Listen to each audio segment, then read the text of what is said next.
Take that, take that, take that. Take that, take that, take that. I predicted it. I predicted it. They say Young Miami. Hey, why would you be in a relationship with a chick named Young Miami? See, ain't y'all gonna get enough of talking to these young chicks? Mm-hmm. Yep. Wayne got you a 19-year-old, and then 9 years later, she opened up Pandora's box and then made it available for everybody to come and sue you as a result of it, and y'all keep talking about what you should do. One day, when it's all said and done, y'all gonna sit here and y'all gonna say Anton from AntonDaniels.com was right about relationships all along. Because the most, and I'm gonna say it again for the people in the back, the most, like Dr. Umar Johnson, I want you to understand, overstand, and understand. The most important financial decision that you will ever make in your entire life is the person that you lay next to every single night. The most important financial decision that you will ever make in your entire life is the person that you lay next to every night. Now, we're not saying that Diddy is innocent. Of course we aren't. Because I don't think that the culture, and this is one of the reasons why, listen, the minute that he stepped on that EYL stage and he started talking that billionaire talk and he started going back and forth with Diageo about the Ciroc brand, everything went south. I'm almost inclined to believe that there's other factors in play. And again, it doesn't remove his responsibility for whether or not he's a scumbag or not, but we can't speak to that because it's all alleged and we don't know what's true and what's not. Two things can be true at the same time. But I'm going to just tell you, and ever since I did that review on it and I called it out and I said, man, listen, it ain't what y'all think it is. Diddy has been going through it. I bet you this man don't even sleep good at night. I bet you this man don't even sleep good at night. Let me bring you up to speed of what's going on. Thank you, Karen Parker. I'm going to definitely be reading that super chat shortly. Diddy, according to multiple news outlets, including TMZ, is now stepping aside as chairman of Revolt. They say in a temporary move. That means that Diddy is holding out hope. The internet got a long memory sometimes, depending on who you are and how long they didn't have it out for you. Because everybody trying to get a bag off of you. Gene Deal, his former bodyguard, is on multiple different platforms every single day telling all of the business. Mark Curry couldn't wait to say something because he didn't feel like his catalog that you let him get back was worth anything. Right? Everybody is revisiting everything that happened over these past few years because they got it out for you. And so Diddy, for some reason, thinks that it's a possibility for him to get back into the chairman's role after all of this is said and done and they let this blow over. Let's deep dive. They said Diddy isn't about to let issues in his personal life take down his successes in his professional life, making the difficult decision to temporarily step aside from his role as chairman of Revolt. Now, here's the thing, and this is why I say this all the time. Your character, and when you guys get coaching sessions and I talk to you guys in real life or you meet me at the meetup, shout out to the Patreon members. Link is in the description as well as pinned to the top of the chat. I say this on a regular basis. Let me say it again. I say this on a regular basis.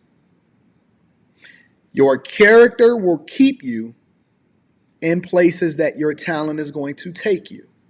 Your character will keep you in spaces and places that your talent is going to take you. It's only so long you're going to be able to run the race without having to have the character to go along with it, because eventually you're going to get a Cassie or you're going to get a New York governor that then opens up the that opens up the Adult Survivors Act. Shout out to my job over here. The Adult Survivors Act that eventually is going to call your character into question. I know that Jonathan Majors, for example, that's going to be on Quick Hits tomorrow. He's now in trial right now. Young Thug is on a RICO case. He made millions and millions of dollars, but then the attorney and the state that's basically trying to hold him accountable is saying that, listen, his lyrics said that he going to do X, Y, Z. X, Y, and Z. It says sources with direct knowledge Okay, y'all being disrespectful now. Sources with direct knowledge tell TMZ Diddy decided last week he'd make the temporary move. The temporary move. We're told his goal in making a decision was not to allow the accusations he's facing distract from Revolt's mission or success. Revolt is currently celebrating its 10-year anniversary and is doing well under the leadership of CEO Latavio Samuels.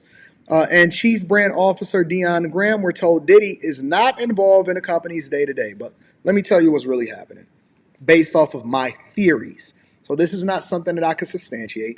This is based off of my theories. Let me tell you what's really happening with Mr. Take That, Take That. When Cassie filed a lawsuit, she filed a lawsuit not just against Diddy, but Bad Boy, all of the record labels, and every other company that she can find it. And so what people are theorizing, and again, I'm not a lawyer. I've never actually had a situation where I've had to deal with anything like this, nor do I know anybody that's had to deal with anything like this as far as the Adult Survivors Act. But in theory, if you go and you do some research, what a lot of lawyers and people are saying is that with her suing that, it removed his ability to be able to settle, and then it then became a financial decision that was made on behalf of the liability insurance that came along with the different companies that she was suing also. So it wasn't just him that was making a decision. It then became all of his partners, partnerships, and the companies that he was a part of that then had to participate in what these lawsuits are asking for. So it wasn't just Cassie, it's all three, four, whoever it is that's suing, that's coming out of the woodwork. And then what it also did was it made other people have to participate in a liability that came along with the lawsuit. So anybody who was attached to him, that enabled it, that seen it, that didn't say anything as a result of it, it put them under fire, even though they may not necessarily have participated in whatever act that he had going on. So this goes back to the original conversation that I was having with you guys, right? Meaning the company that you keep is also just as important as the decisions that you make on a regular basis. For you to go and get money with somebody is not enough. You got to question who they are, what their intentions are, and then also whether or not they're going to operate above board throughout the entirety of the time that you do business with them, because all of the shrapnel and all of the grenades that then land on them can very much come back and bust you down. All of the shrapnel and all of the grenades can eventually come back on them and bust you down. Now we starting to see why Russell Simmons is over there in some teepee hut in some other country in Bali or India or somewhere acting like he ain't got no money.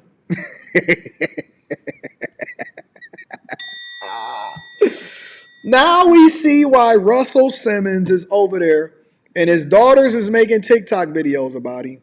And his ex-chick that was the baby fat chick, I forgot what her Kamora Lee Simmons, is over there and making accusations about him. Russell Simmons, I predict, will never, ever come back to the United States of America.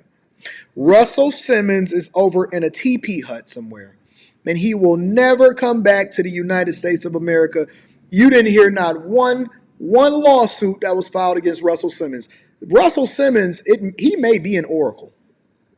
He very well may be an oracle. He may be able to predict the future. He might have been able to have a tap-in line to see what this Survivors Act was coming and this legislation was coming a long time ago, because Russell Simmons is one of the only ones that got the hell out of Dodge in these 2,500 lawsuits that was filed and now Diddy is facing.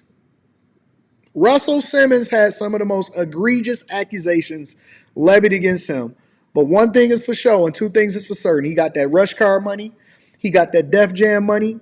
He got that Fat Farm money and that Baby Fat money. And he got a whole lot of other money up out of the black community. And then he got the hell out of Dodge and he over there in Indonesia or something somewhere cooking up tea and being a vegan with no shoes on and linen pants looking like Eric Benet. Yes, he is. Yes, he is. Russell Simmons got the hell out of Dodge while Diddy and everybody else is over here. Diddy, Jimmy Iovine, everybody. Axl Rose, Cuba Gooding Jr., Bill Cosby still facing lawsuits. Everybody and their mama is over here facing lawsuits, but Russell Simmons is over there in the teepee hut. Let's continue.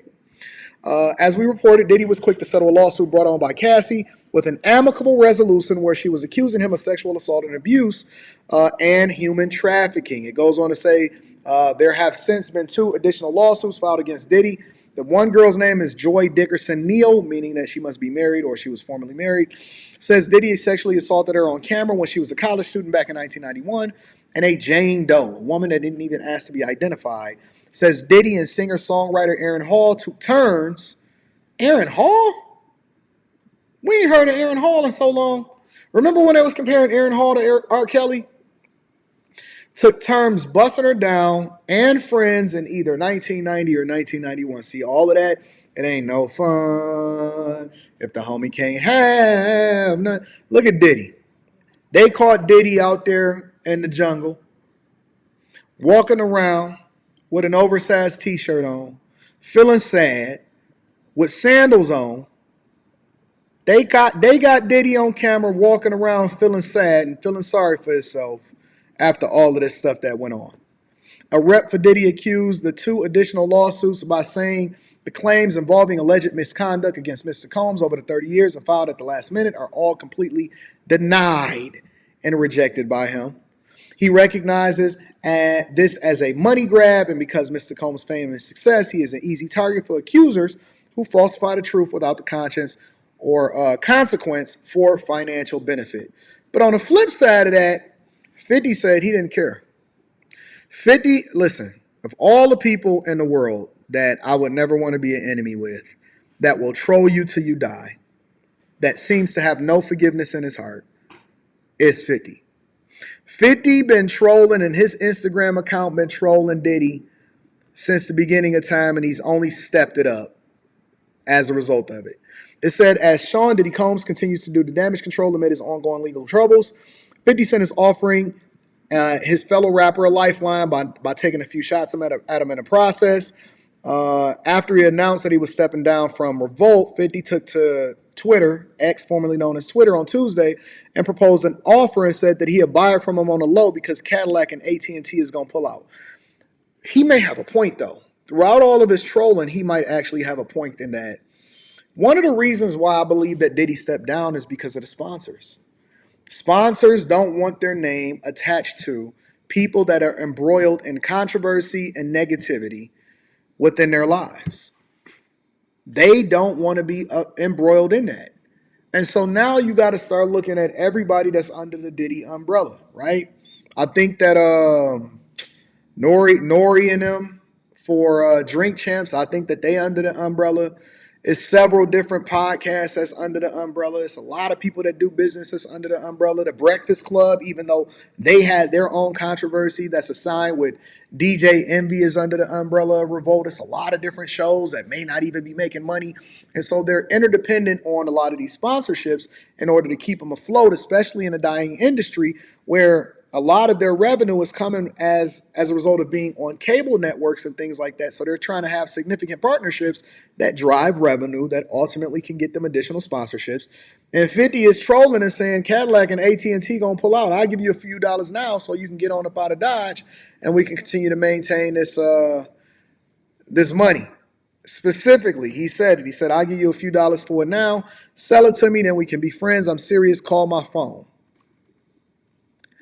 50 trolling. Everybody like to kick homie Wiley down. I feel kind of bad for him a little bit. I don't know. Maybe I'm becoming a little softy in my older age.